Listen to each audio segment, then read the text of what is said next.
pertama-tama kita panjatkan puji syukur kepada Tuhan Yang Maha Esa atas limpahan rahmat dan karunia-Nya sehingga kita bisa berkumpul di sini dalam keadaan sehat walafiat. Tidak lupa sholawat serta salam semoga tetap tercurahkan kepada baginda Nabi Muhammad SAW yang kita harapkan syafaatnya di dunia maupun akhirat. Yang saya hormati Bapak Yoni Rupianto, SPP selaku Kepala Sekolah SDN Jatimulyo 5. Yang saya hormati Ibu Nikmatus Solihah MPD selaku pemateri pada siang hari ini. Yang saya hormati Bapak dan Ibu Guru SDN Jatimulyo serta jajarannya. Dan yang saya banggakan teman-teman UPG. Di sini saya selaku MC akan membacakan susunan acara pada siang hari ini. Untuk yang pertama pembukaan, yang kedua menyanyikan lagu Indonesia Raya, yang ketiga sambutan dari Bapak Kepala Sekolah Bapak Yoni, yang keempat penyampaian materi diseminasi budaya positif oleh Bu Nikma, selanjutnya doa, yang terakhir penutup. Supaya tidak berlama-lama lagi, mari kita buka acara pada siang hari ini dengan Al-Fatihah. Al-Fatihah.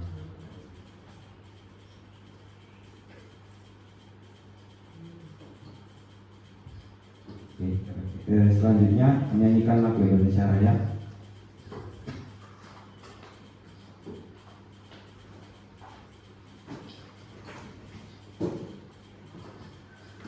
Hadirin dimohon duduk.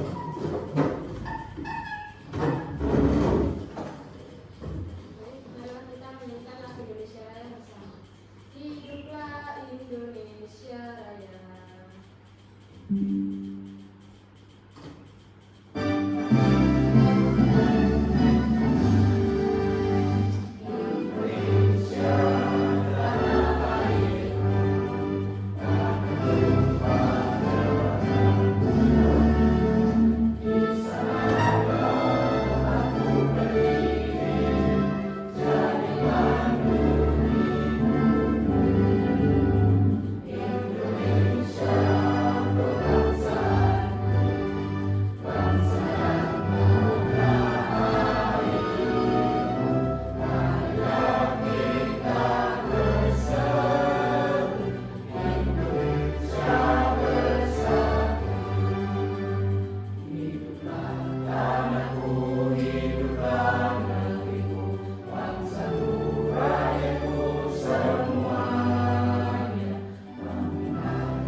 Selanjutnya sambutan dari Bapak Kepala Sekolah Pak Yoni, silakan. Bismillahirrahmanirrahim. Assalamualaikum warahmatullahi wabarakatuh.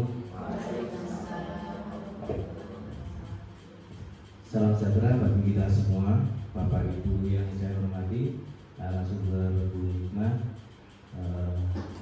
Pertama-tama kita panjatkan puji syukur kepada Allah Subhanahu wa taala. Kita di siang ini di hari Jumat merupakan kegiatan kompel belajar kita. Mudah-mudahan kita semua di sini dalam keadaan sehat walafiat. Bapak Ibu yang saya hormati, siang hari ini kita melakukan komunitas belajar di sekolah kita. Mudah-mudahan dengan kesekian kalinya kita mengadakan kegiatan berbagi praktek yang tujuannya adalah untuk meningkatkan kompetensi guru, baik di mana ini, baik diri kita sendiri maupun nanti bermanfaat untuk anak-anak sekalian. Nah, untuk pertemuan kali ini kan diseminasi budaya positif. Mudah-mudahan dengan tema ini nanti kita mendapatkan ilmu dari narasumber sehingga kita di sini ini tidak ada yang paling pintar, tapi semua saling belajar. Nah, untuk itu kita karena teman sendiri silakan gali sebanyak-banyaknya. Mudah-mudahan ini bermanfaat bagi kita semuanya, terutama nanti bermanfaat bagi anak-anak didik kita yang memang kita ini perlu wawasan yang lebih, tidak hanya sekedar kita menonton di YouTube. Kalau kita praktek langsung itu kan lebih bagus daripada itu melihat banyak sekali inovasi-inovasi yang kita lihat di dunia maya. Tetapi kalau semisal kita itu bisa melaksanakan sendiri dengan teman sebaya seperti ini kan sangat bagus sekali. Nah, mudah-mudahan ke depan ini tadi ditingkatkan kembali dengan nanti yang mengikuti mendapatkan hasil, tidak hanya mendengarkan saja, tapi mereka semua juga mendapatkan manfaat ilmu, dan di akhir mereka akan mendapatkan sertifikat. Ya, sertifikat ini nanti bisa kalau yang melaksanakan di lembaga bisa saja, karena kombel belajar kita itu kalau sudah dimasukkan dalam grup kombel belajar, pasti kita bisa mengeluarkan sertifikat sendiri yang cukup ditandatangani kepala sekolah aja sudah diakui. Nah, kalau sementara ini kita masih tahapan untuk proses, maka bisa nanti saya mintakan melalui komunitas belajar di gugus kita. Nah, mudah-mudahan dengan itu menjadikan semangat kita untuk mencari ilmu, gitu ya.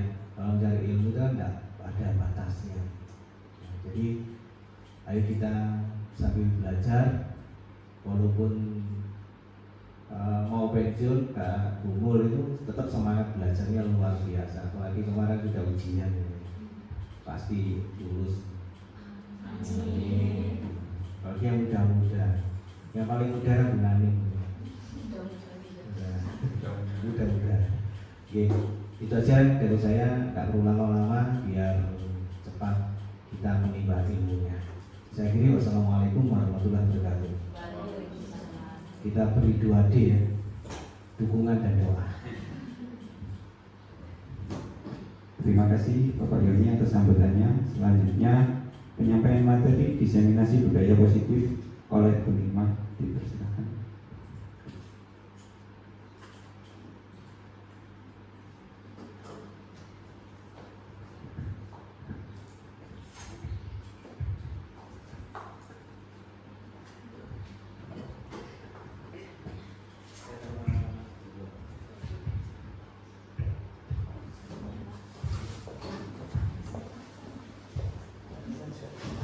Assalamualaikum warahmatullahi wabarakatuh. Alhamdulillahirabbil alamin. Yang saya hormati Bapak Kepala Sekolah Bapak Joni Wijanto, kemudian yang saya hormati Bapak Ibu Guru SDN Jatimulyo 5, serta yang tak lupa yang saya hormati Bapak Ibu PPL dari Universitas Negeri Malang. Pertama-tama marilah kita panjatkan puji syukur kehadirat Allah Subhanahu wa taala yang mana telah memberikan rahmat dan hidayahnya sehingga kita bisa berkumpul dalam kegiatan komunitas belajar dengan materi diseminasi budaya positif di sekolah. Kedua kalinya sholawat serta salam tetap tercurahkan kepada junjungan Nabi besar Muhammad SAW, yang mana karena ajarannya kita bisa membedakan mana yang benar dan mana yang salah melalui ajarannya yakni agama Islam. Selanjutnya dalam siang hari ini kita melaksanakan kegiatan kombel atau komunitas belajar yang mana di sini ada kaitannya dengan tugas saya sebagai guru penggerak. Di sini saya dituntut dan diwajibkan melaksanakan diseminasi budaya positif di lingkungan sekolah. Yang tugas pertama itu nanti diterapkan untuk siswa di kelas yang saya ajar, dan yang kedua disebarkan kepada rekan guru di sekolah CGP tersebut. Nah, ini adalah yang kedua kalinya saya melaksanakan kegiatan CGP, yaitu dengan materi yang kedua, budaya positif di sekolah. Namun harapan saya bukan hanya kepentingan saya pribadi, tapi setelah kegiatan ini, harapan saya materi yang saya sampaikan, yang saya dapatkan dari pendidikan guru penggerak bisa diterapkan di sekolah kita, terutama untuk peserta didik kita. Langsung saja saya langsung masuk ke materi.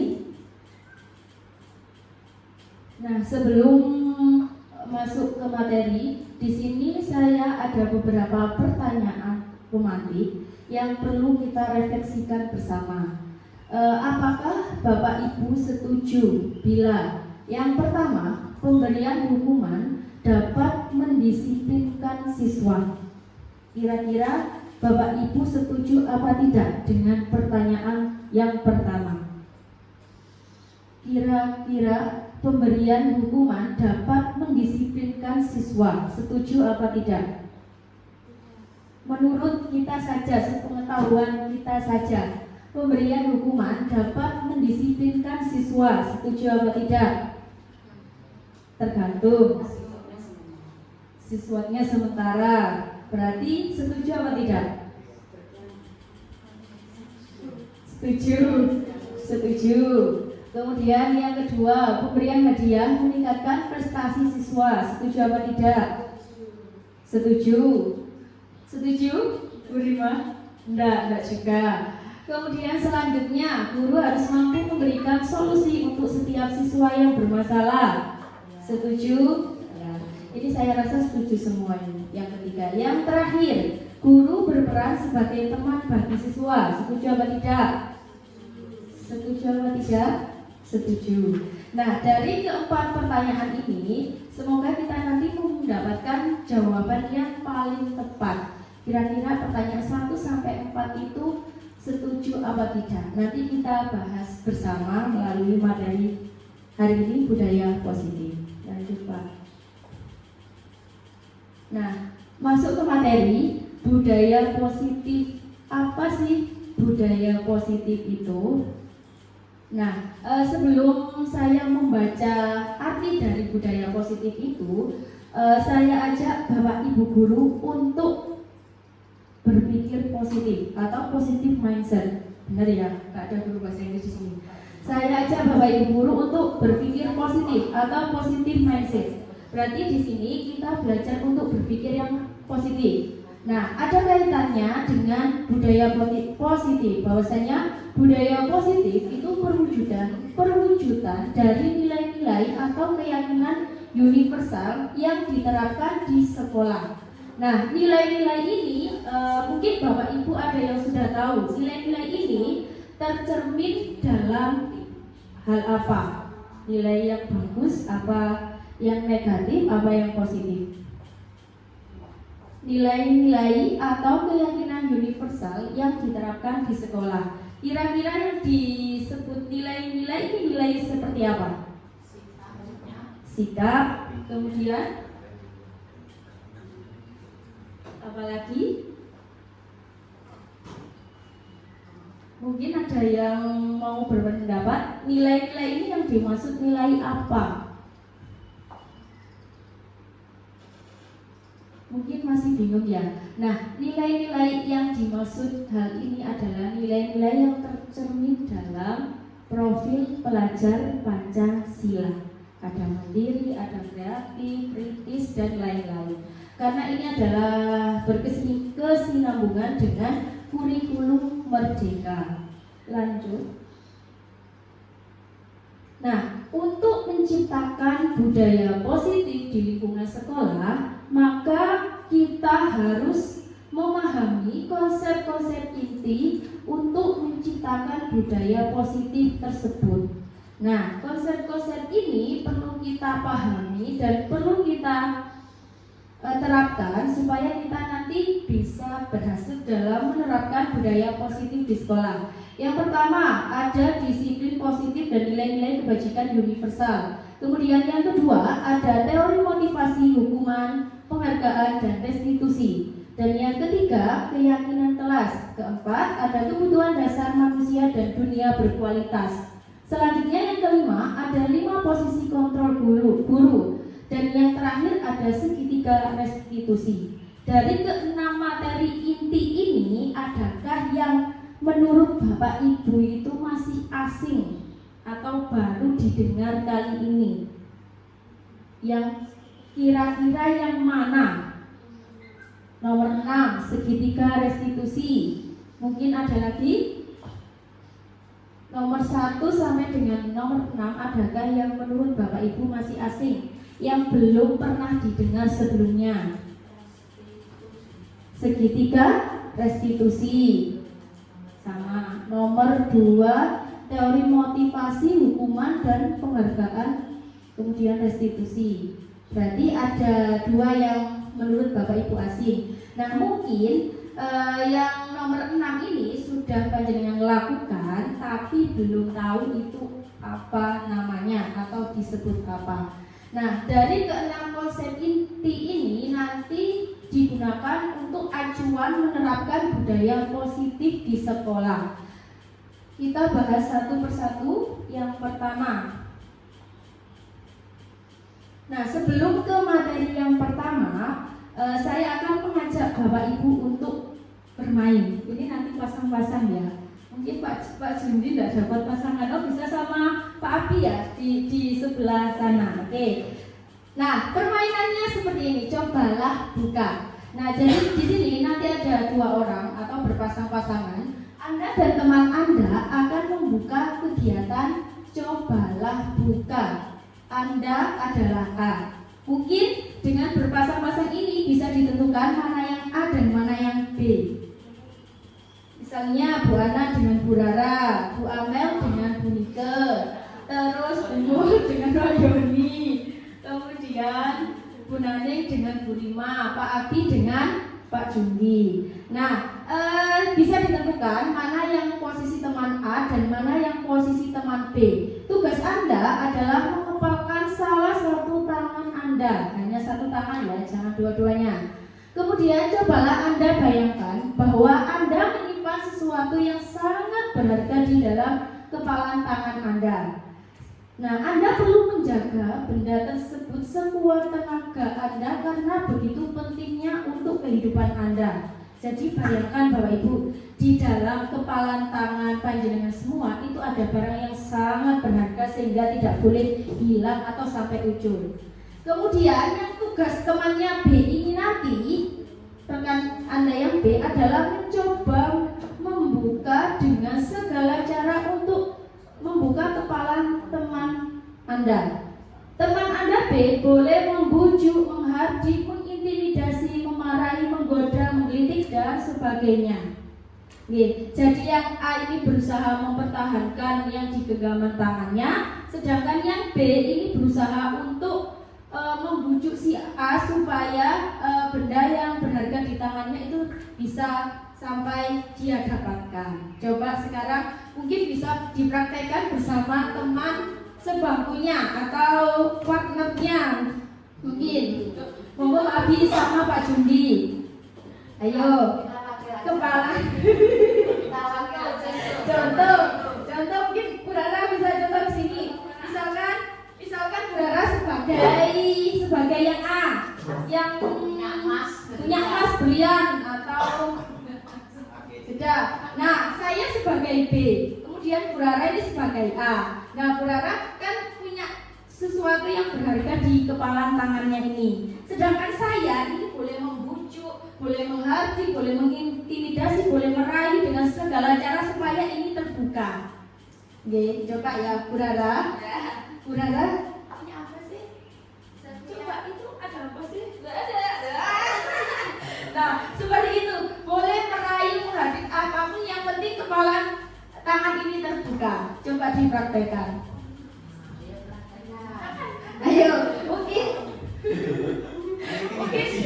ya boleh diintimidasi, boleh dihardik, boleh dimarahi, boleh digoda, atau digelitiki, boleh. Yang mengintimidasi tertarik. Itu boleh digelitiki juga tidak apa-apa. Digelitiki supaya tangannya itu terbuka.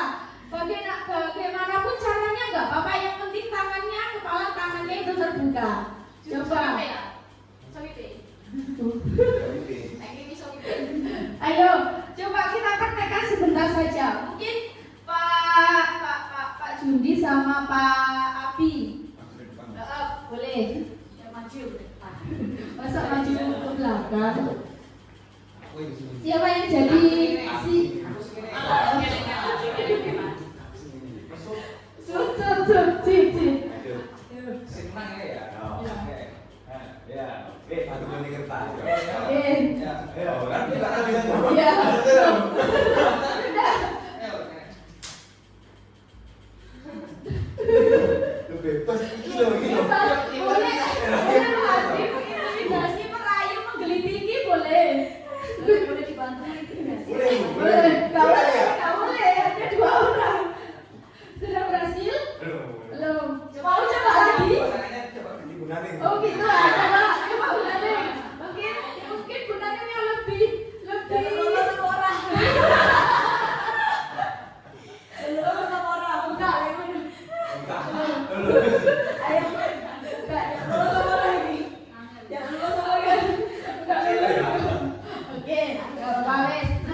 Nah, kira-kira Pak Jundi ketika membuka kepalan tangannya ini atas dasar rayuannya Bu Naning atau atas dasar dirinya sendiri?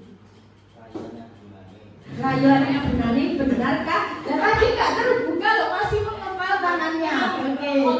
Nah, Pak Jundi membuka kepalan tangannya ini atas dasar keinginannya sendiri apa atas rayuannya Bu Naning atau digelitiki temannya?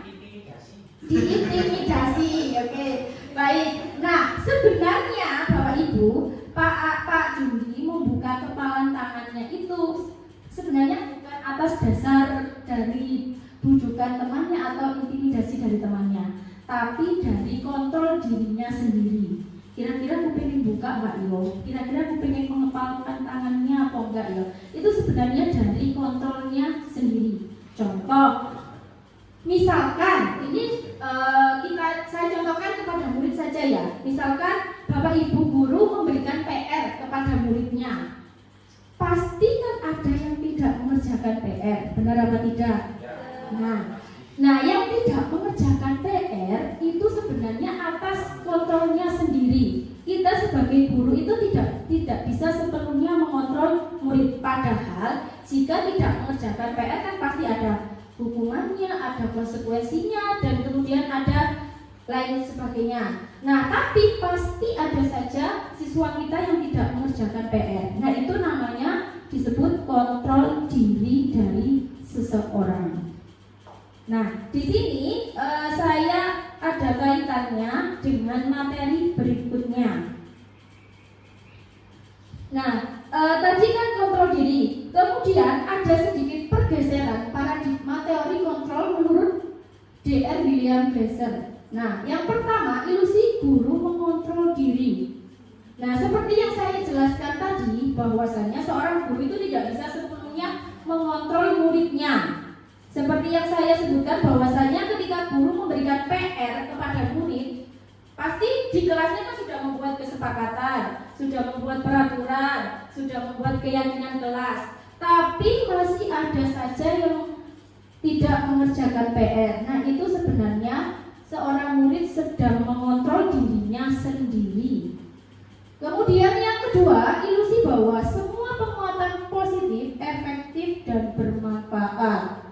Nah, di sini setiap kali Bapak Ibu guru memberikan penguatan positif dan yang efektif dan bermanfaat itu pasti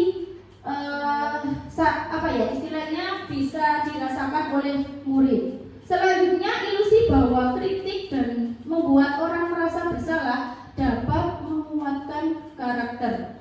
Kira-kira yang ilusi yang ketiga ini menurut Bapak Ibu benar apa kurang tepat? Yang ketiga, ilusi kritik dan membuat orang merasa bersalah dapat menguatkan karakter. Kira-kira ini ilusinya sudah tepat apa tidak? Karena ada sedikit pergeseran dari paradigma teori kontrol. Kira-kira sudah benar apa kurang tepat? Misalkan ada siswa kita yang tidak mengerjakan PR, lalu kita memberikan istilahnya menasehati, kenapa kok tidak memberikan PR? Nah, dari penguatan yang kita berikan ke murid, kira-kira murid itu akan mendapatkan karakter yang kita inginkan apa enggak? Karena tadi disebutkan bahwa penguatan karakternya ini membuat orang itu merasa bersalah. Kira-kira karakter yang didapatkan murid ini positif apa negatif? Memberikan rasa bersalah atau membuat orang merasa bersalah, positif apa negatif? Positif apa negatif? Positif apa negatif? Ya, apa benarnya? Oke, nanti kita bahas selanjutnya. Yang terakhir, ilusi bahwa orang dewasa memiliki hak untuk memaksa. Nah, ini mungkin sering kita, tidak sering ya, mungkin terkadang kita ada sedikit hak untuk memaksa murid kita bahwasanya kamu harus mengerjakan halaman sekian. Nah, itu adalah hak kita sebagai orang dewasa agak sedikit memaksa. Selanjutnya, bagaimana seseorang bisa merubah dari paradigma stimulus respon kepada pendekatan teori kontrol.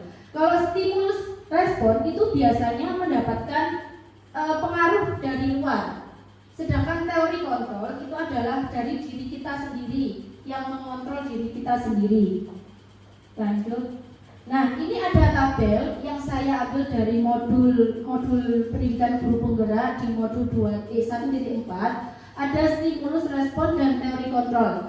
Kalau stimulus respon tadi yang saya sebutkan itu mendapat pengaruh dari luar, sedangkan kalau teori kontrol itu adalah diri kita sendiri yang mengontrol. Contoh, saya bacakan yang atas. Realitas atau kebutuhan kita sama. Betul apa salah Bapak Ibu? Realitas atau kebutuhan kita sama. Betul apa tidak?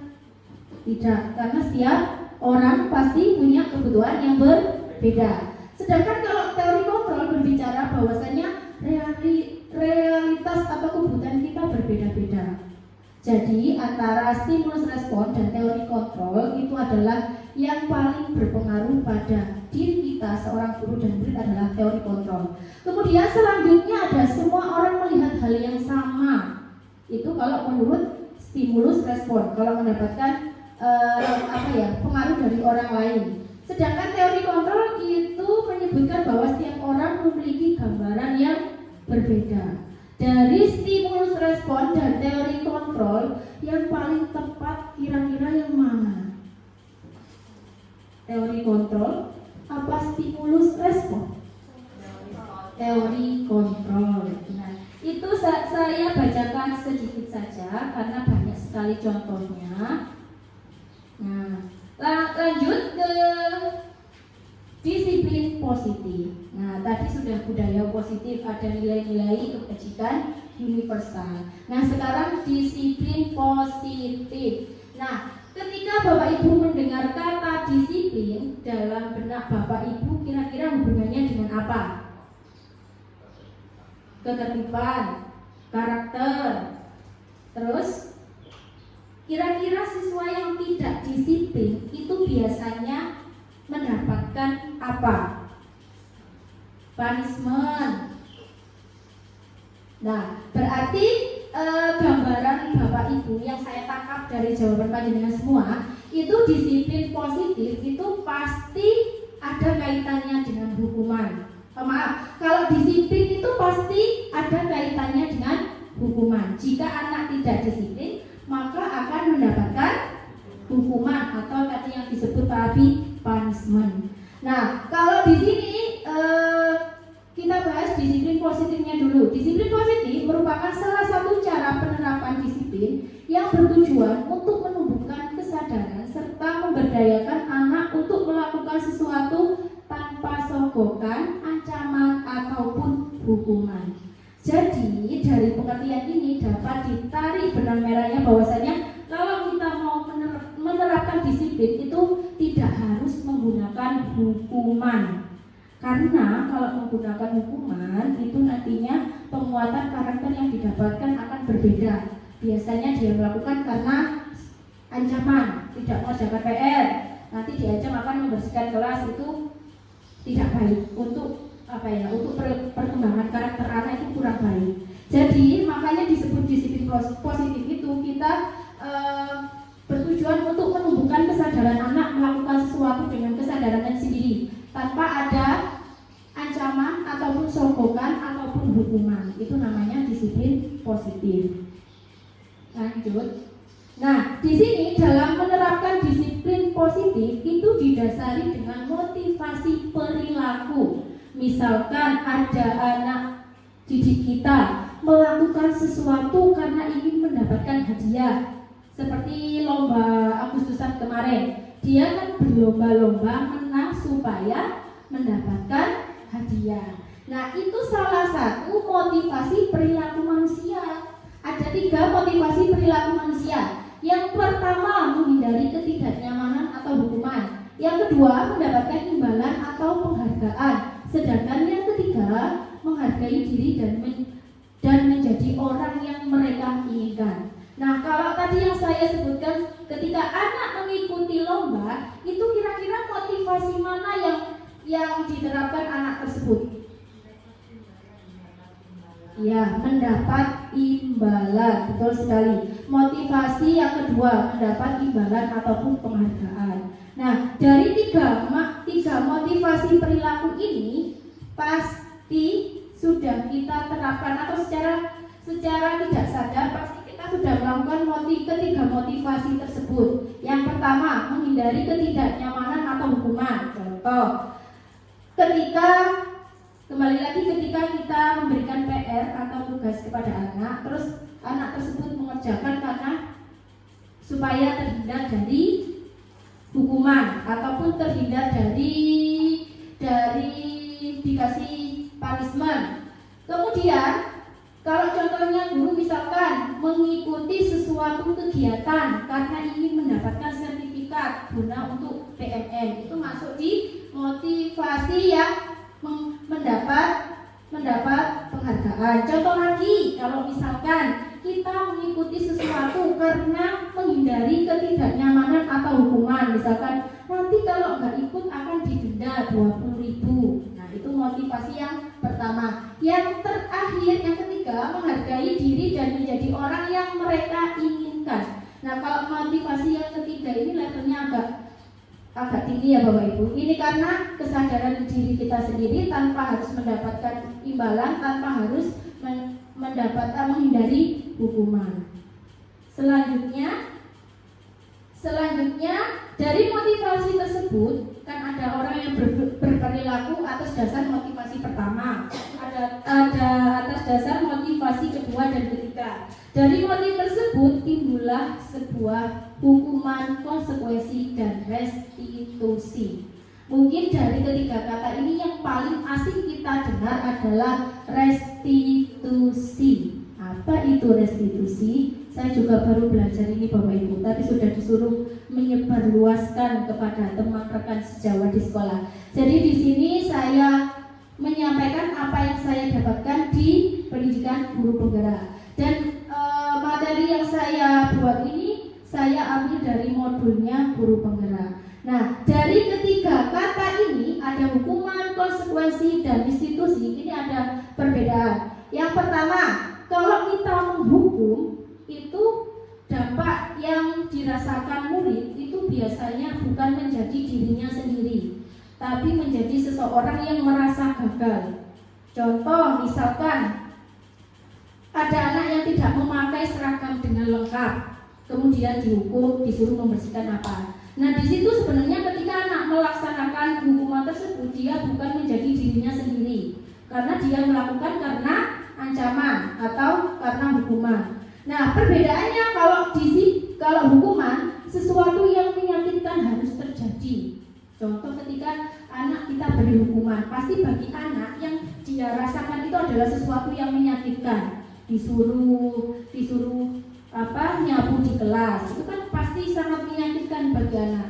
Kalau yang konsekuensi, sesuatu yang harus terjadi. Biasanya konsekuensi ini didapat ketika sudah menyusun kesepakatan. Kalau tidak mengerjakan PR akan mendapatkan ini. Berarti yang konsekuensi ini mungkin sudah agak diterima murid karena sudah tahu konsekuensinya.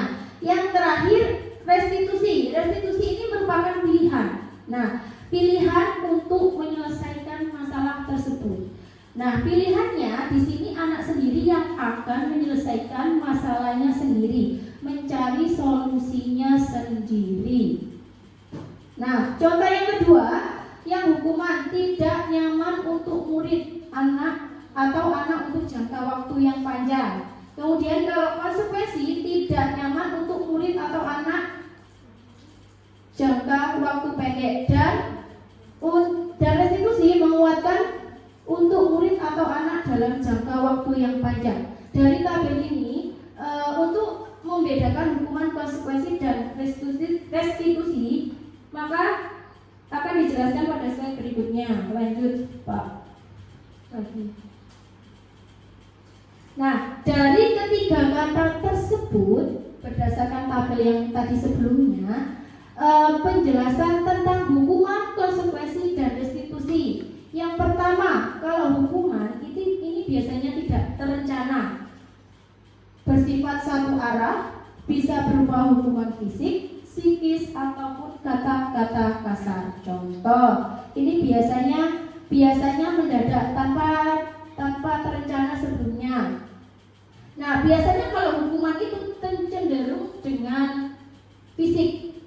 Misalkan disuruh lari keliling 5 kali. Contoh, misalkan ini contoh ya Bu Nani. Misalkan ada anak yang tidak mengikuti pelajaran olahraga ataupun anak ada yang terlambat.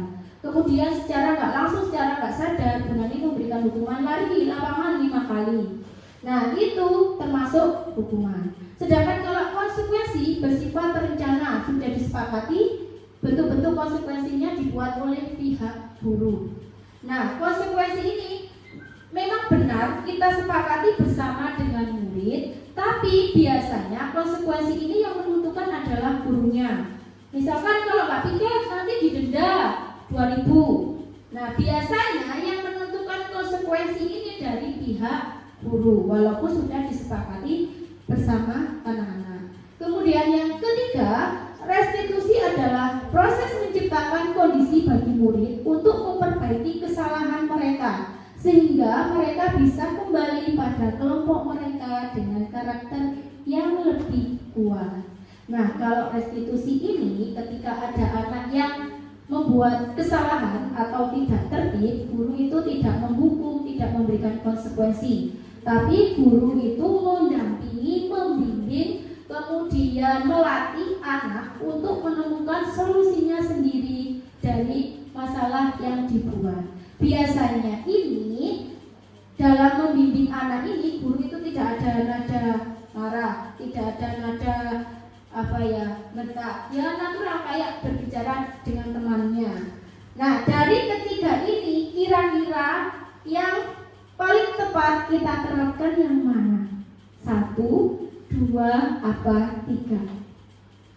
Menurut pengalaman Bapak Ibu sendiri, kira-kira sudah melaksanakan yang mana? Yang 1, 2, apa 3?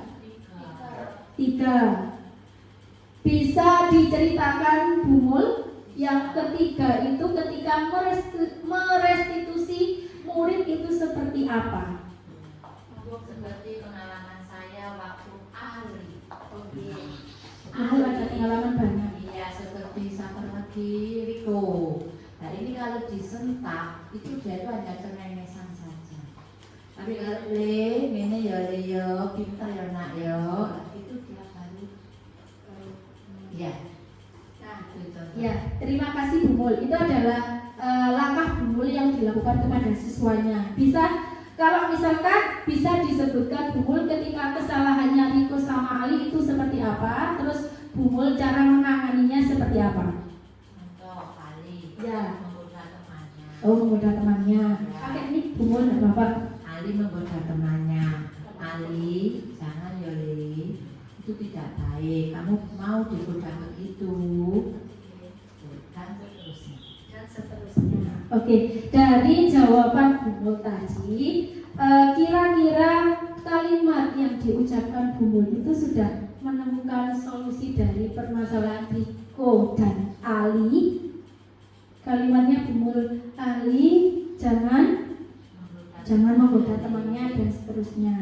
Nah, dari kalimat yang diucapkan Bu Mul tadi, kira-kira itu sudah menemukan solusi dari kesalahan yang dibuat oleh Riko dan Ali. Apa? Jangan menggoda. Oke, sampai sini dulu, lanjut Pak. Nanti ada bahasanya selanjutnya. Nah, ini untuk membedakan konsekuensi dan hukuman. Untuk permasalahannya Bu Mul nanti akan dibahas dalam materi segitiga restitusi. Nah, ini untuk membedakan konsekuensi atau hukuman. Ini ada 7 pertanyaan. Nah, pertanyaan ini adalah refleksi dari materi yang saya sampaikan tadi sebelumnya. Yang pertama, mencatat 100 kali di dalam buku. Saya tidak akan terlambat lagi karena terlambat ke sekolah. Termasuk konsekuensi apa hukuman? Hukuman. Ada yang menurut jawabannya konsekuensi? Hukuman. Oke, diingat ya, kita nanti cocokan bersama. Selanjutnya, lari mengelilingi lapangan basket 2 kali karena terlambat hadir di sekolah. Hukuman. Oke, hukuman. Lanjut, membersihkan coretan yang dibuatnya di meja tulis. Konsekuensi atau konsekuensi. Yang keempat, murid diminta untuk push up 15 kali karena tidak menggunakan masker ke sekolah. Hukuman. Lanjut, yang kelima, berdiri di depan kelas sambil mengangkat kaki satu karena tidak bisa menjawab pertanyaan. Hukuman. Selanjutnya, membersihkan WC karena merusak pensil teman. Hukuman apa konsekuensi? Hukuman. Lanjut, yang terakhir, lari keliling lapangan karena terlambat 10 menit saat pelajaran PJOK. Hukuman.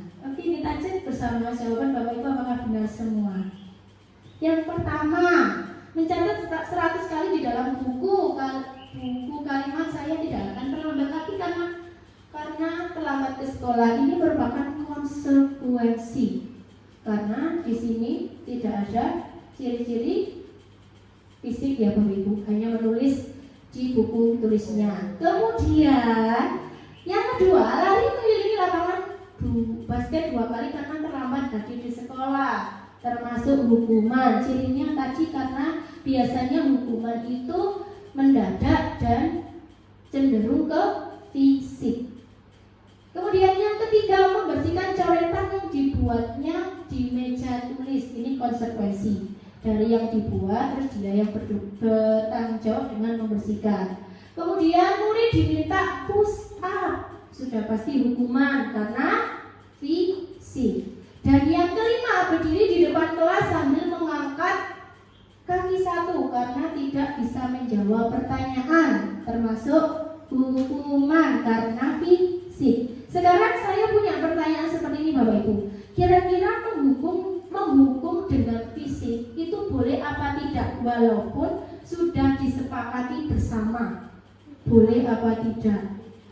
Tidak boleh ya. Tidak boleh ya. Kemudian selanjutnya membersihkan WC karena merusak pensil teman.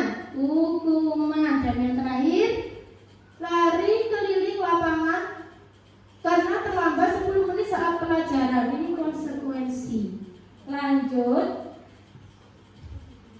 Nah, dari yang kita dapatkan konsekuensi dan hukuman tadi, ada perilaku yang dimana dihukum itu karena penghargaan.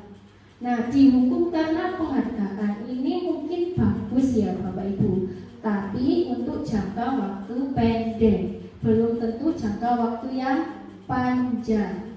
Misalkan menghukum karena penghargaan dengan menghukum karena penghargaan.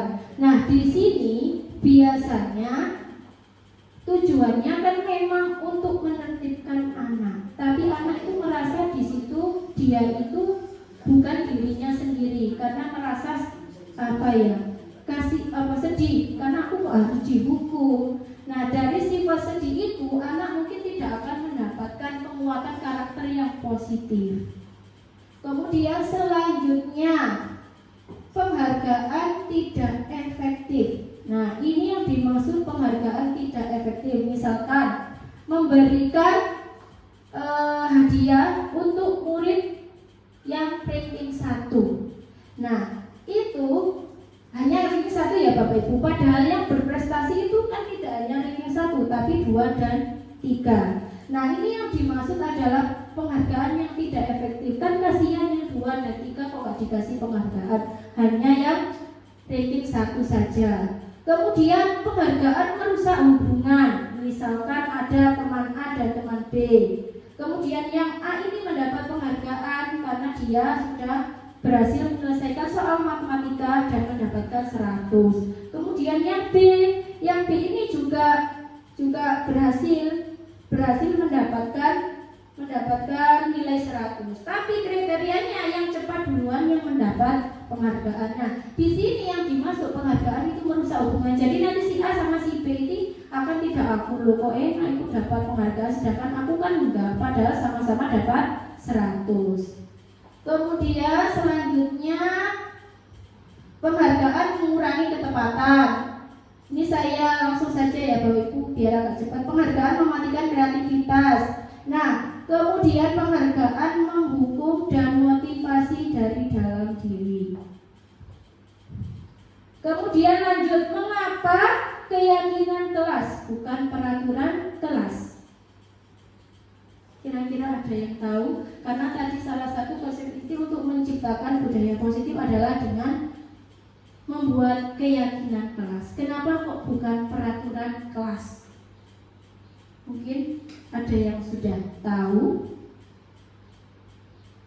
Belum? Keyakinan kelas itu yang bagaimana? Berarti nanti di slide selanjutnya ya Bu. Lanjut saja, keyakinan kelas itu yang mana? Nah, keyakinan kelas, menjawab pertanyaan tadi ya, mengapa kita memiliki peraturan penggunaan helm pada saat mengendarai roda 2 atau motor? Mengapa kita memiliki peraturan tentang penggunaan dan masker dan mencuci tangan setiap saat?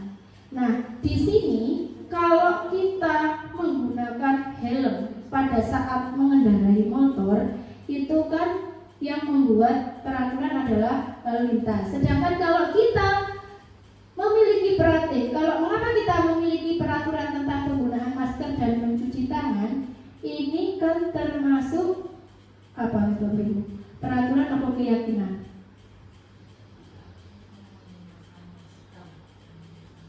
Keyakinan atau peraturan? Keyakinan kita agar kita bisa selamat, aman.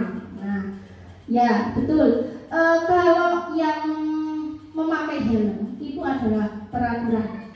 Itu adalah dibuat oleh seseorang dalam satu arah, tapi yang mematuhi banyak orang. Tapi kalau keyakinan itu dilakukan dirinya sendiri karena kesadaran sendiri untuk mendapatkan nilai atau menerapkan nilai-nilai yang positif. Lanjut. Selanjutnya yaitu keyakinan kelas dibuat berdasarkan kesepakatan antara guru siswa dan bersifat universal.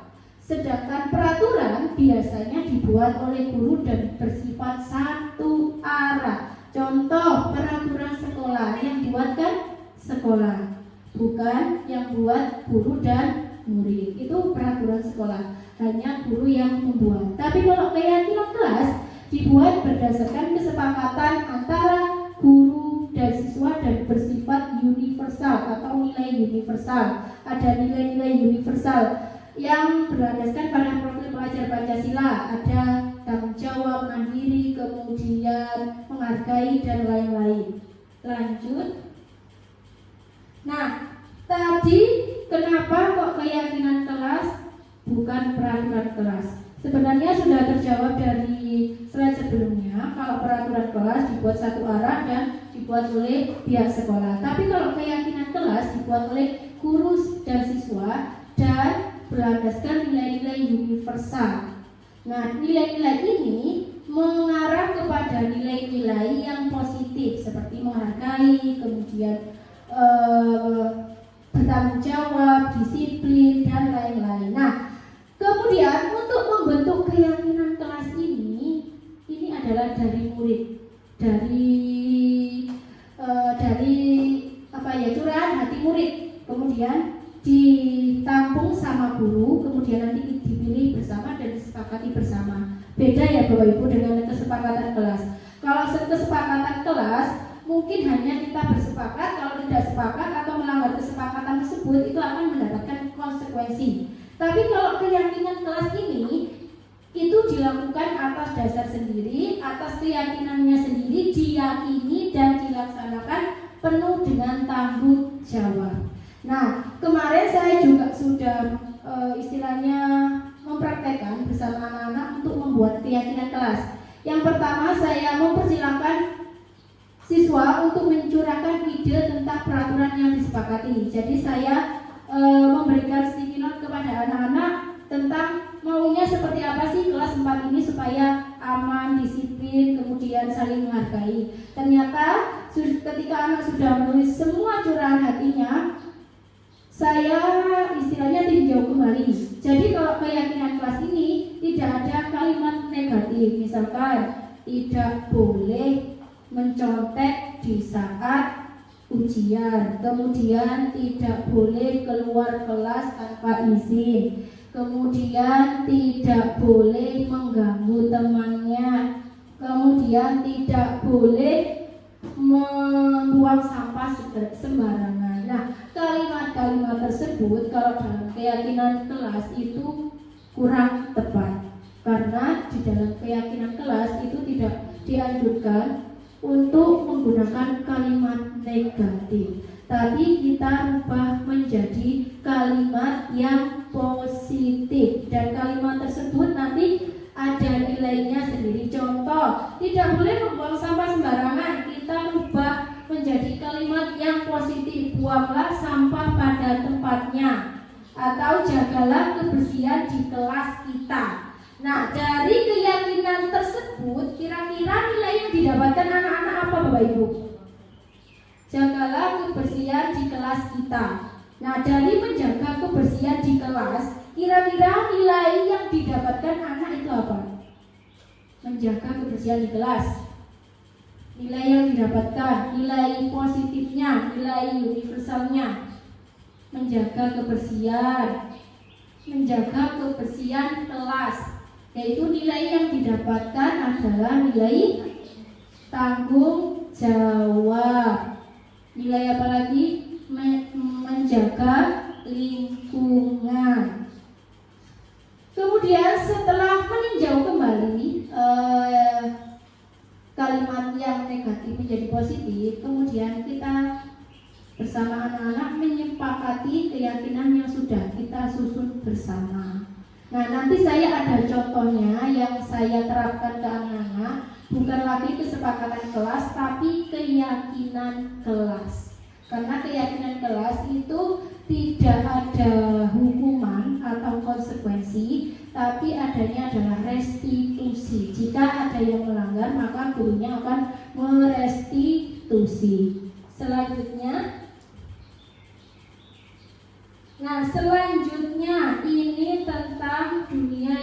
berkualitas. Sebelum ke dunia yang berkualitas, nah kalau judulnya agak aneh ya Bapak Ibu, tapi memang seperti itu di modul dunia yang berkualitas. Nah, ada beberapa pertanyaan yang menunjukkan gimana sih dunia saya, yang menunjukkan kualitas saya. Yang pertama, siapakah orang-orang yang paling penting dalam hidup saya? Kemudian nilai-nilai kebajikan apa yang terpenting dalam hidup saya? Kemudian kalau Anda menjadi orang yang ideal, karakter atau sifat apa yang Anda paling inginkan ada pada diri Anda? Dan kemudian selanjutnya apa pencapaian Anda yang Anda sangat banggakan? Dan yang selanjutnya apa pekerjaan ideal bagi Anda? Kemudian yang terakhir, ceritakan bagian perjalanan hidup Anda di mana Anda merasa itulah titik puncak hidup Anda. Dan yang terakhir, apa yang paling bermakna dalam hidup Anda. Dari semua pertanyaan ini, ketika Bapak Ibu menjawab, pasti akan merefleksi bagaimana sih kehidupan kita selama ini, kehidupan Bapak Ibu selama ini. Dari jawaban-jawaban Bapak Ibu itulah akan menunjukkan dunia Bapak Ibu, kualitas Bapak Ibu seperti apa.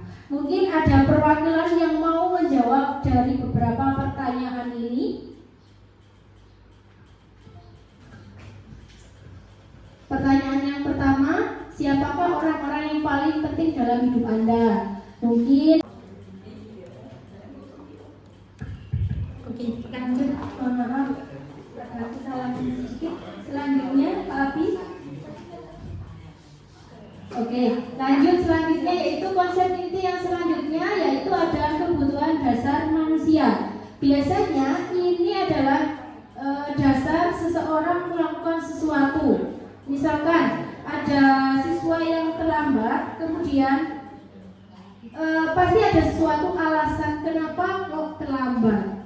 Nah, dari alasan-alasan tersebut biasanya kebutuhan dasarnya itu belum terpenuhi. Apa saja sih kebutuhan dasarnya? Yaitu bertahan hidup, kasih sayang, penguasaan, kebebasan, dan kesenangan. Contoh, kalau di dalam lingkup kelas, misalkan ketika pelajaran ada anak yang keluar masuk kelas, izin ke kamar mandi, kira-kira untuk kebutuhannya, mungkin kebutuhan yang diperlukan adalah kebebasan. Kenapa kok kebebasan? Karena anak itu bosan belajar di kelas, makanya dia keluar masuk itu bosan, pengennya itu belajar di luar bebas. Nah, itu salah satu kebutuhan dasar manusia yang memang harus dipenuhi. Kalau tidak dipenuhi mungkin akan menimbulkan perilaku yang agak menyimpang. Contoh lagi, kalau kesenangan, misalkan ada guru yang menjelaskan materi, kemudian ada siswa yang sangat senang saat mendengarkan materi tersebut. Nah, hal itu dilakukan karena siswa tersebut sedang memenuhi kebutuhan dasar yaitu kesenangan. Langsung saja ke contoh konkretnya supaya lebih mudah dipahami. Contoh, aku senang main kejar-kejaran dengan ibu guru karena seru. Nah, dari pernyataan ini kira-kira yang sebagai aku ini sedang memenuhi kebutuhan dasar yang mana? Aku senang bermain kejar-kejaran dengan ibu guru karena seru. Kira-kira ini kebutuhan yang mana? Yang penguasaan, kebebasan, kesenangan, ataupun kasih sayang? Kira-kira yang mana? Kesenangan. Kemudian selanjutnya, ibu kejar aku karena ibu guru sayang aku. Kira-kira kebutuhan yang mana? Kasih sayang. Oke, lanjut. Kemudian aku hebat kan, bisa bikin ibu guru kejar aku. Berarti termasuk pengen diakui bahwasannya anak itu hebat. Berarti penguasaan. Aku bosan belajar mewarnai terus di dalam kelas. Berarti kebebasan. Selanjutnya, nah ini adalah poin yang paling penting bagi kita seorang guru. Di sini kita ada 5 posisi yang biasanya mungkin secara tidak sadar sudah pernah kita lakukan. Yang pertama, 5 posisi kontrol guru. Yang pertama ada penghukum, pembuat merasa bersalah, teman, pemantau, dan manajer. Untuk memahami satu persatu, ada sebuah video yang menggambarkan seorang guru sebagai penghukum itu seperti apa, pembuat merasa bersalah seperti apa, teman seperti apa, pemantau dan manajer seperti apa. Next. Nah, ini yang pertama, ada posisi guru sebagai seorang penghukum.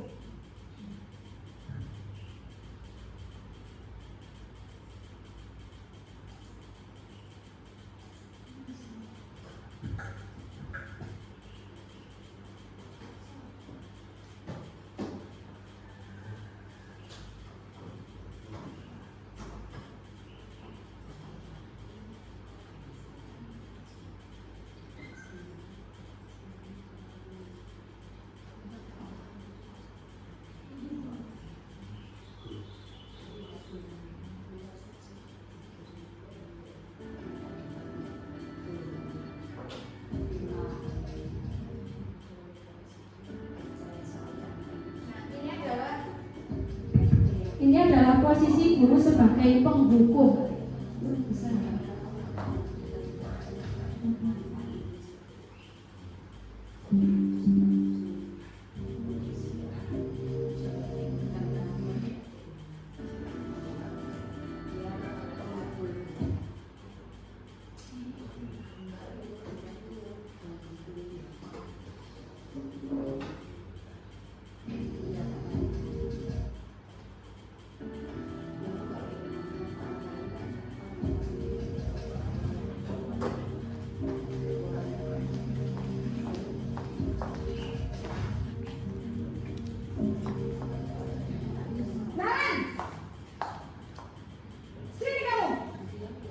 Ini adalah video yang menunjukkan bahwa guru sebagai seorang penghukum. Kamu deh, pasti terlambat.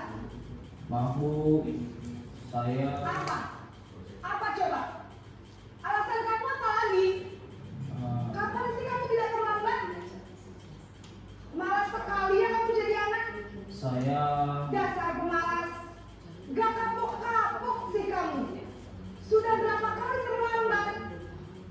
Sana, kamu keliling lapangan basket 2 kali. kenapa saya harus ke lapangan basket Bu? Kenapa? Kamu melawan ibu. Berani-beraninya jawab. Sudah terlambat, masih berani jawab pula. Sekarang, keliling lapangan basket 5 kali sekalian. Biar kapok. Cepat. Pergi sana ke lapangan basket. Nah, itu adalah posisi guru sebagai penghukum. Kemudian kira-kira yang mana Bapak Ibu? Kalau panjenengan sudah menerapkan yang mana? Sebagai penghukum, pembuat merasa bersalah, teman ataupun pemantau, kemudian ataupun yang manajer. Kira-kira yang mana? Sudah menerapkan yang mana? Penghukum. Kalau penghukum tadi, kalau dilihat dari video itu gurunya marah-marah, kemudian memberikan hukuman berupa fisik. Nah, di situ dampak yang diberikan anak menjadi pendendam, tidak menyukai guru atau mubal tertentu. Hanya yang disukai guru hanya tertentu saja. Kemudian yang pembuat merasa bersalah, suaranya lembut, tapi di situ memojokkan siswa bahwa siswa itu salah. Dampaknya yaitu membuat siswa merasa bersalah, rendah diri dan menarik diri. Kemudian sebagai teman, nah kalau sebagai teman ini murid bergantung pada satu orang, yaitu gurunya, membuat siswa tidak mandiri karena cenderung menggantungkan ke gurunya. Sedangkan kalau posisi pemantau, nada bicaranya datar, kemudian identitasnya berhasil, kemudian memantau saat siswa diberi sanksi. Nah, dampak yang didapatkan murid itu menghitung hadiah atau hukuman yang diberi tanpa melihat nilai kebajikan, tidak sepenuh hati. Nah, kalau pemantau ini tetap memberikan konsekuensi, bukan apa yang dilakukan itu salah, maka akan mendapatkan konsekuensi. Dan yang terakhir yaitu manajer, suaranya netral, tercipta identitas positif atau berhasil. Suaranya juga netral, nggak ada nada yang tinggi dan membantu siswa memecahkan masalah. Nah, di sini dampaknya murid menjadi mandiri, percaya diri dalam memecahkan masalahnya sendiri. Kalau Bapak Ibu simak dari awal kelima posisi tersebut, itu pasti yang mana, Bu? Yang kelima atau yang pertama? Sebagai penghukum. Nah, itu Bapak Ibu bisa koreksi dirinya sendiri, kira-kira mana sih yang paling tepat yang harus kita terapkan ke murid. Nah, yang terakhir ini ada materi segitiga restitusi yang menurut kita asing dan belum kita pernah dengar sebelumnya. Nah, segitiga restitusi ini adalah proses menciptakan kondisi bagi peserta didik untuk memperbaiki kesalahan mereka, sehingga mereka bisa kembali dengan kelompok mereka dengan karakter yang lebih kuat. Jadi segitiga restitusi ini dapat disimpulkan bahwasanya kita berdialog kepada murid yang melanggar aturan, tapi tanpa memberikan hukuman atau konsekuensi. Tapi guru membantu murid untuk menemukan solusi dari masalah yang atau pelanggaran yang dibuatnya. Di sini ada 3 sisi. Sisi yang pertama menstabilkan identitas. Ini yang ada di video tadi yang diterapkan dalam posisi manajer. Berdasarkan prinsip membuat kesalahan adalah bagian dari proses pembelajaran. Kemudian berperan menggeser peran murid yang identitas gagal dan menjadi sukses. Nah, langsung saja ke prosesnya atau ke penerapannya. Di sini kalau kita menerapkan segitiga restitusi, itu kalimat yang kita gunakan itu ada sendiri, Bapak Ibu. Kita menanyakan keyakinan kelas yang sudah kita sepakati bersama, sudah kita buat bersama. Kemudian setelah tahu anak itu melanggar, maka kita membantu anak tersebut untuk menyelesaikan masalah tanpa memarahi, tanpa menghardik, tanpa menaikkan nada bicaranya. Kalau di sisi yang pertama, untuk menggali atau menstabilkan identitas, biasanya Bapak Ibu guru mengucapkan atau menjawab, setiap orang pasti pernah melakukan kesalahan. Bukan kamu satu-satunya yang pernah melakukan kesalahan ini. Kemudian di sisi yang kedua, memvalidasi tindakan yang salah. Nah, biasanya validasi ini Bapak Ibu mengucapkan kalimat kamu tentu punya alasan. Jadi menggali kenapa anak tersebut melanggar aturan. Kemudian kebutuhan apa yang mereka butuhkan. Misalkan kalau terlambat karena bangun kesiangan, oh berarti kebutuhannya untuk misalkan dibangunkan setiap hari, atau kebutuhan untuk dihargai. Kemudian yang terakhir, menanyakan keyakinan. Ini adalah menemukan solusi dari pelanggaran yang dibuatnya. Nilai apa-apa yang telah kita sepakati, kamu ingin menjadi seperti apa. Nah, itu adalah praktek segitiga restitusi. Intinya di sini kita yang paling tepat untuk kita lakukan sebagai guru adalah menerapkan segitiga restitusi. Dari kelima video tadi, yang paling tepat dan benar dan bermakna bagi murid adalah melaksanakan atau menerapkan segitiga restitusi. Kita tidak menghukum, tidak memberikan konsekuensi, kemudian tidak memberikan hukuman fisik, tidak. Tapi kita membantu anak untuk menemukan solusi atas pelanggaran yang dibuatnya. Nah, itu segitiga restitusi. Nah, dalam membantu anak menemukan solusi itu tidak ada nada marah-marah ataupun membentak. Jadi netral, kayak ngobrol biasa. Walaupun aslinya kita sebagai guru sudah mangkel, sudah memberitahu harus mengerjakan PR ini, tapi ternyata ada anak yang tidak mengerjakan. Itu melatih kita menerapkan segitiga restitusi dengan penuh kesabaran. Nah, sekian dari materi yang saya sampaikan hari ini. Mungkin ada pertanyaan yang mau ditanyakan ke saya. Siapa tahu saya bisa menjawabnya. Kalau tidak ada, saya tutup. Ada pertanyaan Bapak Ibu? Ada pertanyaan? segitiga restitusi tadi apa, kemudian langkah-langkah menerapkannya gimana. Semoga dari materi yang saya sampaikan hari ini bisa bermanfaat bagi Bapak Ibu dan diterapkan ke murid-murid kita, terutama yang segitiga restitusi.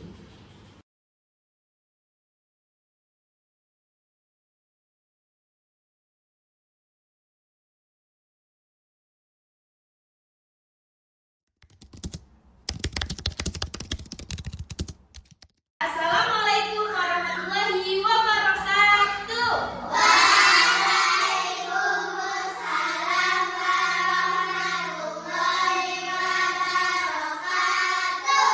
Selamat pagi anak-anak.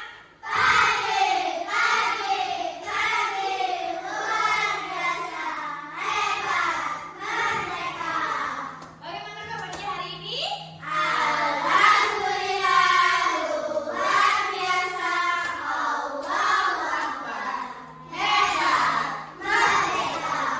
Oke, anak-anak, hari ini kita akan membuat sebuah keyakinan kelas untuk kelas kita di kelas 4 ini. Nah, adakah yang sudah pernah mendengar keyakinan kelas itu apa? Adakah yang sudah pernah mendengar keyakinan kelas itu apa? Kesepakatan kelas. Ada lagi? Ada lagi? Ketaatan kelas. Ada lagi? Peraturan kelas. Ada lagi? Tidak ada. Nah, yang dijawab oleh Sahla dan Dinda adalah, maaf, Sahla sama Zaza adalah kesepakatan, peraturan, ketaatan. Nah, jawabannya hampir benar. Keyakinan kelas itu sama halnya dengan peraturan kelas. Tapi di sini dinamakan keyakinan kelas supaya kalian bisa meyakini dan melaksanakan dengan penuh tanggung jawab. Kan di sekolah kita ada peraturan sekolah, ada peraturan kelas. Nah, kalau keyakinan kelas hampir sama dengan peraturan kelas atau peraturan sekolah, tapi dalam bentuk diyakini supaya kalian dalam pelaksanaannya bisa bertanggung jawab. Nah, hari ini kita akan menyusun bersama kesepakatan kelas di kelas kita, yaitu kelas 4 bersama dengan Bu Lima wali kelas 4. Nah, anak-anak sudah tahu peraturan sekolah kita apa? Coba ingat dulu, ada yang sudah tahu peraturan sekolah kita apa? Tidak boleh membawa uang lebih, itu salah satu peraturan yang ada di sekolah kita. Nah, kita sekarang buat peraturan yang dalam bentuk keyakinan. Nah, nanti setiap anak akan mengusulkan atau berpendapat tentang keyakinan kelas di kelas kita. Kita buat bersama, kita lakukan untuk tanggung jawab bersama. Nah, tadi ada yang sudah menebak. Ada yang sudah menebak keyakinan kelas itu apa? Nah, apa sih keyakinan kelas itu? Keyakinan kelas adalah seperangkat nilai dan prinsip yang disepakati bersama oleh guru dan siswa untuk memandu perilaku dan interaksi di dalam kelas. Nah, dari pengertian itu, kalian mau nggak punya kelas yang aman, nyaman, tentram, tanpa ada permasalahan di dalam kelas, tanpa ada yang bertengkar, tanpa ada yang membuli? Maka itu kita buat keyakinan kelas bersama. Kita buat bersama, kita lakukan bersama, kita laksanakan penuh tanggung jawab bersama. Nah, sekarang apa sih tujuannya? Apa sih tujuannya keyakinan kelas? Keyakinan kelas dapat diterapkan untuk membangun budaya positif di lingkungan sekolah. Budaya positif yang positif, kebiasaan yang perlu dilakukan di sekolah supaya kita nanti bisa membiasakan diri melakukan hal-hal yang baik. Kemudian tujuan yang kedua, dengan adanya keyakinan kelas di setiap kelas diharapkan mampu mewujudkan tujuan dan pendidikan yang lebih berorientasi kepada nilai luhur Pancasila atau profil pelajar Pancasila. Nah, di kurikulum yang baru kita menggunakan kurikulum apa, Rek? Kurikulum Merdeka. Salah satunya yaitu kita sebagai pelajar dengan profil pelajar Pancasila. Nah, dengan adanya keyakinan kelas ini kita bisa menjadi pelajar yang mempunyai karakter profil pelajar Pancasila. Jelas? Sudah siap? Kita mulai membuat keyakinan kelas bersama. Yang pertama, kalian nanti tuliskan keyakinan kelas yang kalian inginkan di kelas ini seperti apa. Misalkan mengerjakan PR tepat waktu, kemudian tidak boleh mengganggu temannya, membuang sampah pada tempatnya, misalkan. Kemudian melaksanakan piket, kemudian membawa tugas atau mengerjakan tugas datang tepat waktu. Nah, seperti peraturan kelas yang sudah pernah kita buat sebelumnya. Masih ingat? Masih ya? Nah, nanti Bu Rima beri sticky note seperti ini. Setiap anak Bu Rima beri 2. Nanti kalian membuat 2 keyakinan, ditulis di sini, 1 keyakinan 1 lembar. Berarti kalau Bu Rima beri 2, maka setiap anak membuat berapa? 2. Setelah selesai membuat 2, kalian langsung maju ke depan untuk menempel di papan tulis. Jelas? Oke. Ada yang ditanyakan? Tidak ya? Tidak usah dikasih nama. Langsung ditulis 2 peraturan. 2 saja. Nanti kita pilih yang sudah pernah kita buat peraturan sekolah sebelum. Sambil masih ingat, nanti kita buat bersama, kita sepakati bersama. Ya, 1 peraturan, 1 sticky note.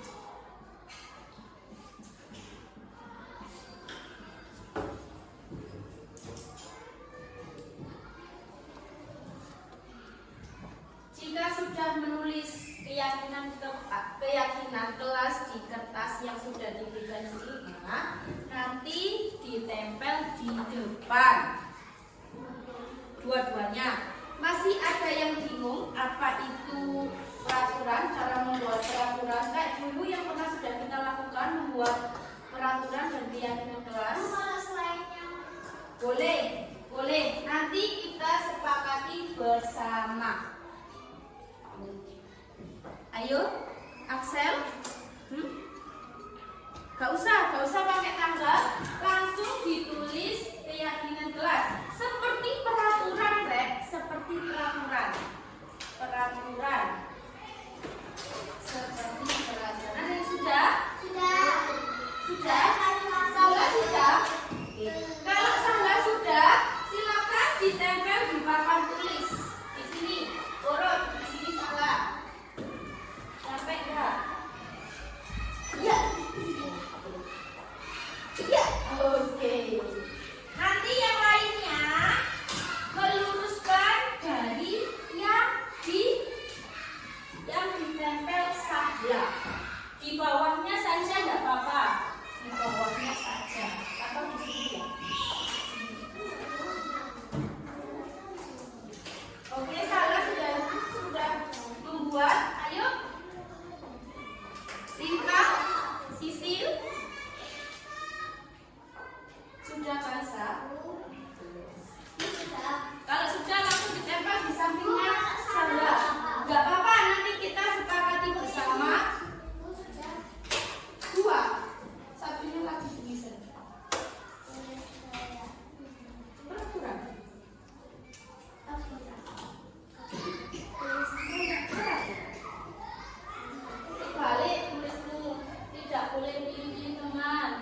boleh membuli teman, harus membawa buku tulis yang lengkap, mengerjakan PR atau tugas tepat waktu. Oke, ayo lanjut lagi. Yang belum selesai langsung ditempel yang sudah.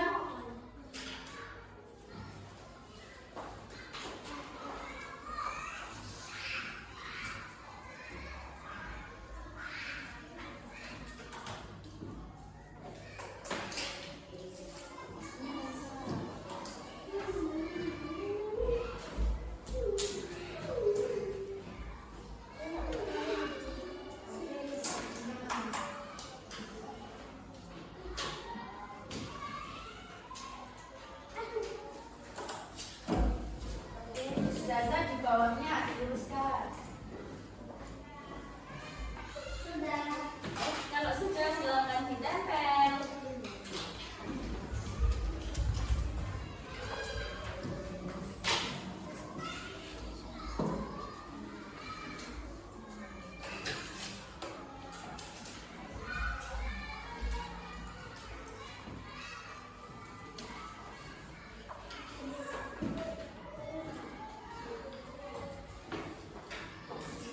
Yang sudah silakan ditempel.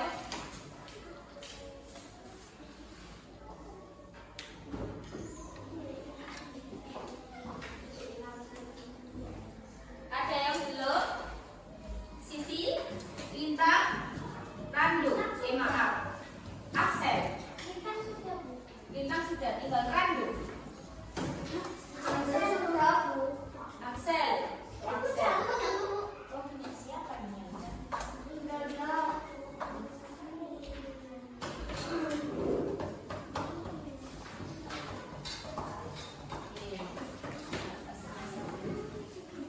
Oke, anak-anak, kalian sudah menuliskan keyakinan kelas menurut kalian. Nah, sekarang sebelum kita sepakati bersama, mari kita tinjau atau kita lihat satu persatu keyakinan kelas yang sudah kalian tulis.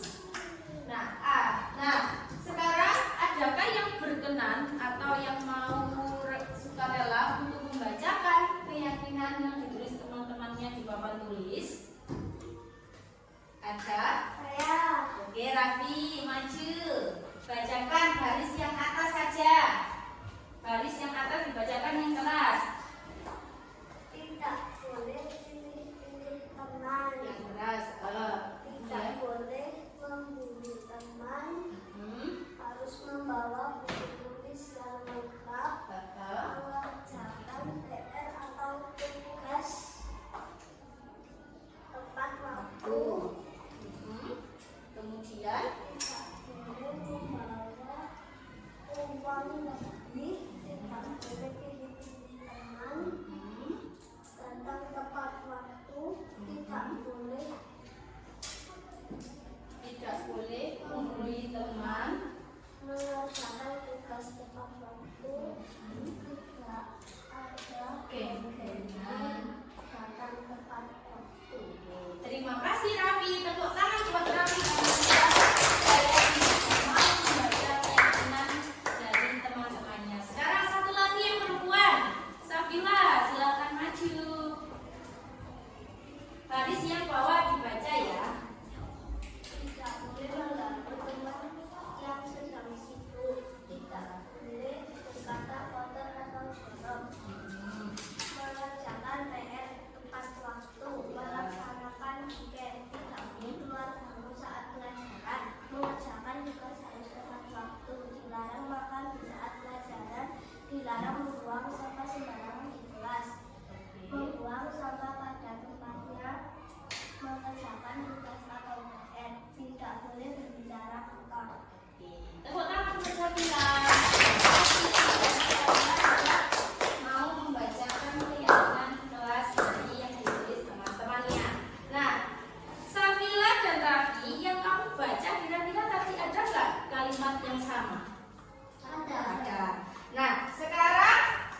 Kemudian apalagi yang sama biar membawa alat tulis mengerjakan PR, tidak boleh membawa uang lebih mengerjakan PR itu juga sama.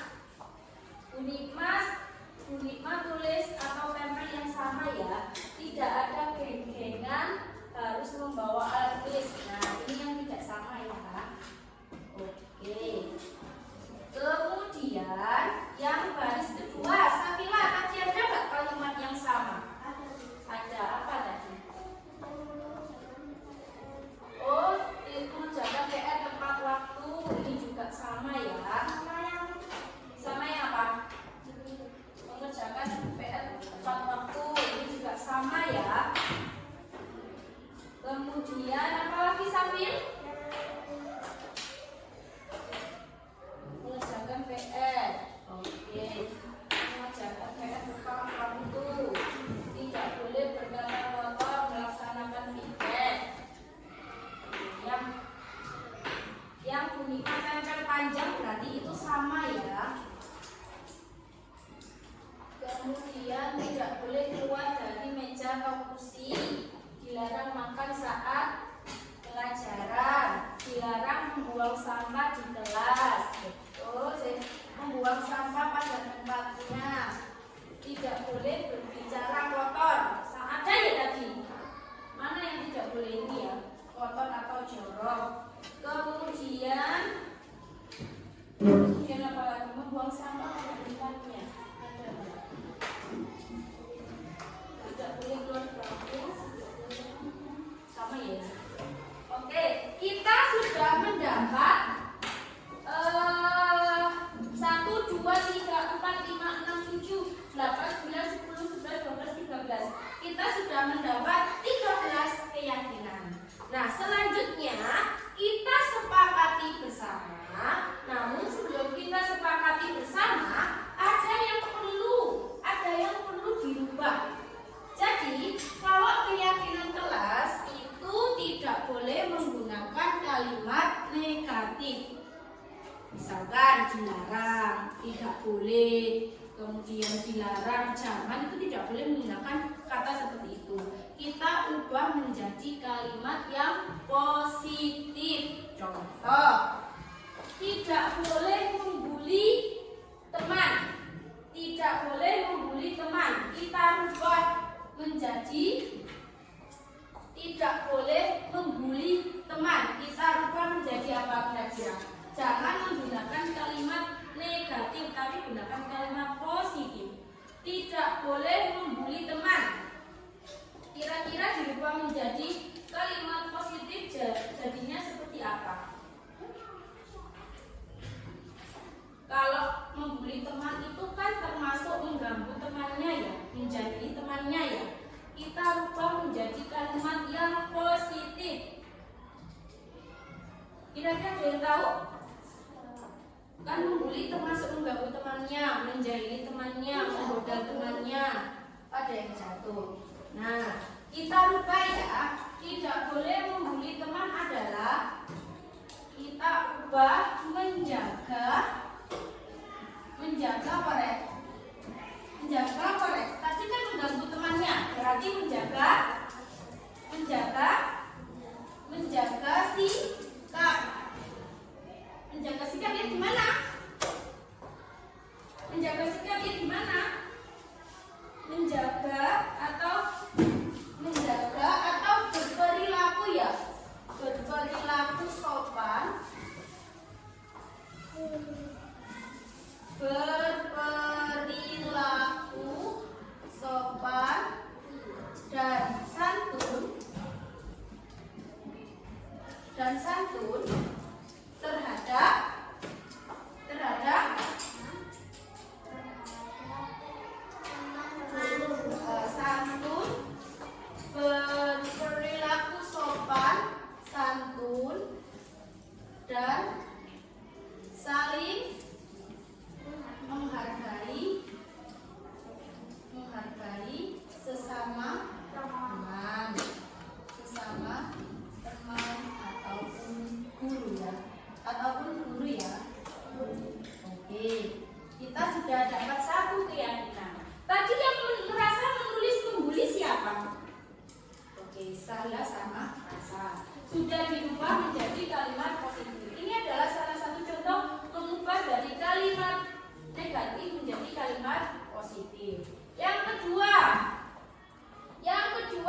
1, ini sudah. Kemudian datang tepat waktu. Ini kalimat positif apa negatif? Datang tepat waktu. Termasuk kalimat positif apa negatif? Datang tepat waktu. Negatif apa positif? Positif. Tadi tanda-tanda kalimat negatif ada apanya? Nah, tidak boleh, kemudian jangan, dilarang. Nah, karena ini tidak ada kalimat yang disebutkan tadi, maka ini termasuk kalimat positif. Tinggal menulis ulang, tapi ditambahi. Siswa datang tepat waktu. Siswa datang tepat waktu. Sudah ya? Ini sudah. Kemudian lanjut.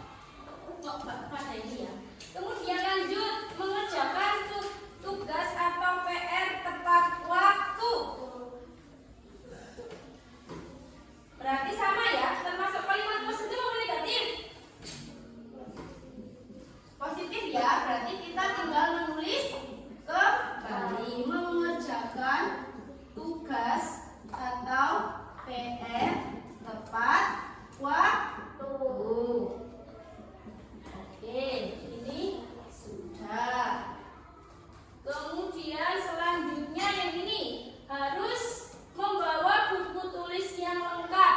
Harus membawa buku tulis yang lengkap. Sudah termasuk kalimat positif apa belum? Loh, harus membawa buku tulis yang lengkap. Termasuk kalimat positif apa negatif? Positif. Perlu dirubah apa tidak? Tidak, tinggal ditulis ulang. Tinggal ditulis ulang ya. Berarti wajib membawa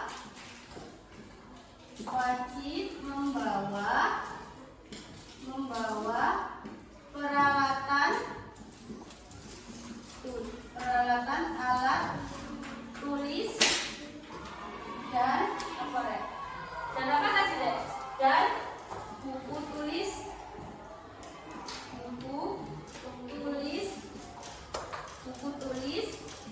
sesuai jadwal pelajaran ya. Oke. Ini sudah ya. Ini sudah. Tidak boleh membawa uang lebih. Lanjut, yang selanjutnya tidak boleh membawa uang lebih. Tidak boleh membawa uang lebih. Kalau kita rubah menjadi kalimat positif, jadinya gimana? Dilarang. Jadinya gimana? Bawalah uang saku secukupnya. Membawa uang saku secukupnya. Membawa uang saku secukupnya. Oke, ini sudah. Tidak ada bentengan. Berarti sama halnya termasuk membuli, bukan? Kalau bentengan kan membuli sama ya. Ini masuk sini. Oke, yang terakhir nanti kita lanjutkan setelah istirahat. Yang terakhir, melaksanakan piket. Sudah termasuk kalimat positif apa belum? Sudah apa belum? Piket, melaksanakan piket. Ya, melaksanakan piket kelas. Melaksanakan piket kelas ya.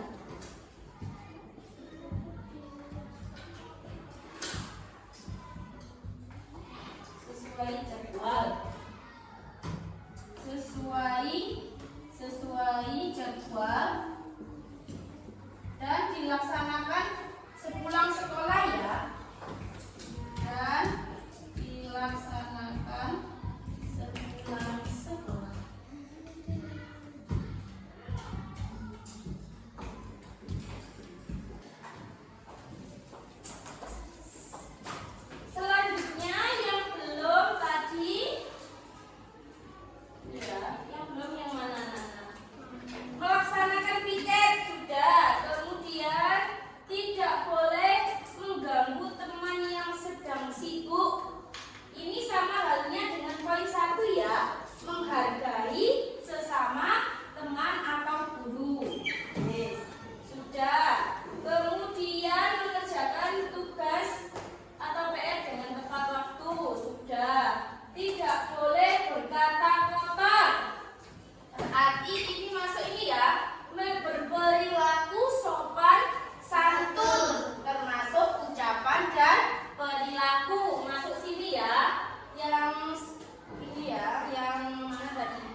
kita ubah menjadi kalimat yang positif.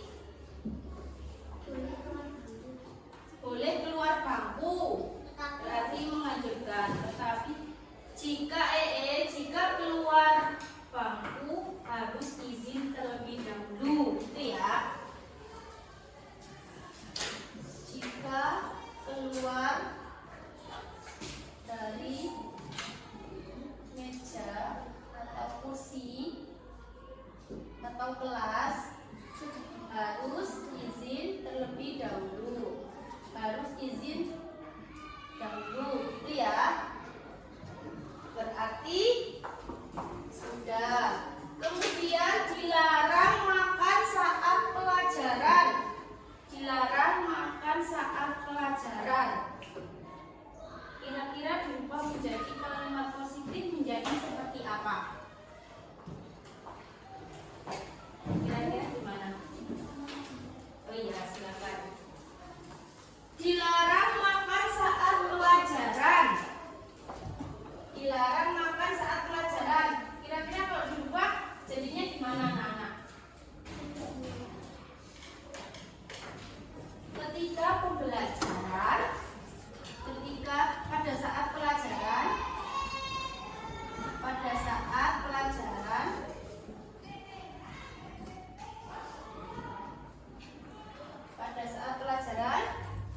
harus aktif.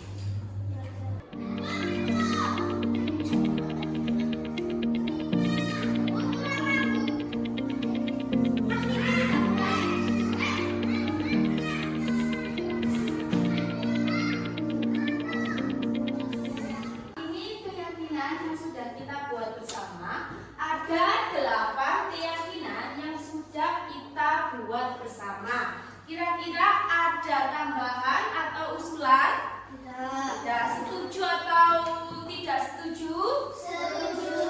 Ya, nah, 8 keyakinan ini berisi nilai-nilai. Yang pertama adalah menghargai, kemudian tak ada disiplin, ada tanggung jawab, kemudian tanggung jawab lagi, tepat waktu, tanggung jawab, dan sopan santun. Nah, 8 keyakinan kelas ini kita laksanakan bersama dan penuh dengan tanggung jawab. Nah, kalian setuju? Setuju. Nah, jika kalian setuju, sebagai tanda bukti, mari kita tanda tangan bersama untuk keyakinan kelas yang telah kita buat bersama. Ingat, keyakinan kelas ini kita yakini dan kita laksanakan dengan penuh tanggung jawab. Setuju? Setuju. Siap? Siap. Nah, setelah ini kita tanda tangan bersama. Nanti secara urut satu persatu tanda tangan di sini. Di sini tanda tangan kemudian nama. Jelas? Jelas.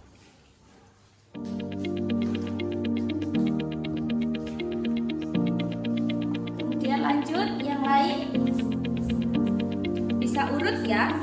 Untuk tanda tangannya bisa urut di samping temannya.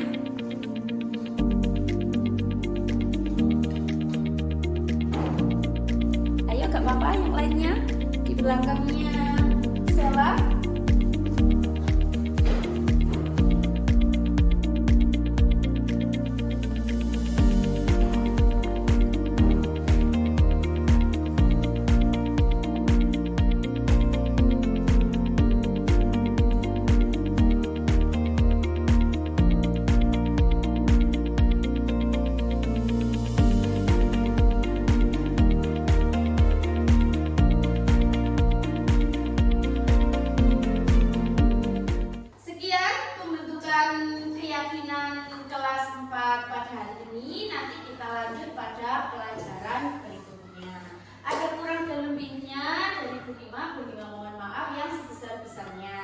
Assalamualaikum warahmatullahi wabarakatuh. Waalaikumsalam warahmatullahi wabarakatuh.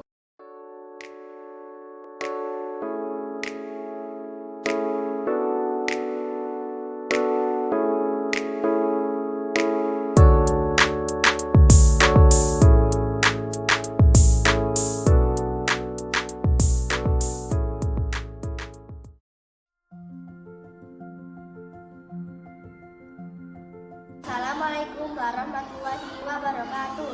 Perkenalkan, nama saya Syafila Gista dari kelas 4. Assalamualaikum warahmatullahi wabarakatuh.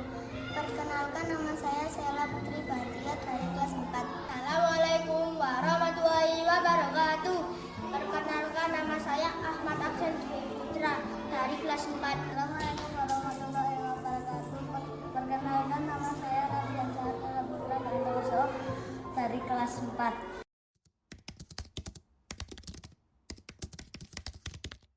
Senang sekali. Sangat senang. Senang sekali. Sangat senang karena seru sekali.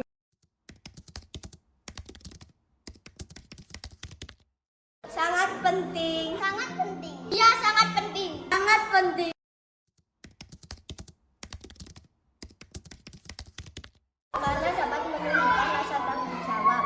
Dapat membuat kita lebih disiplin lagi. Karena membuat kita lebih menghargai orang lain agar membuat kita lebih baik.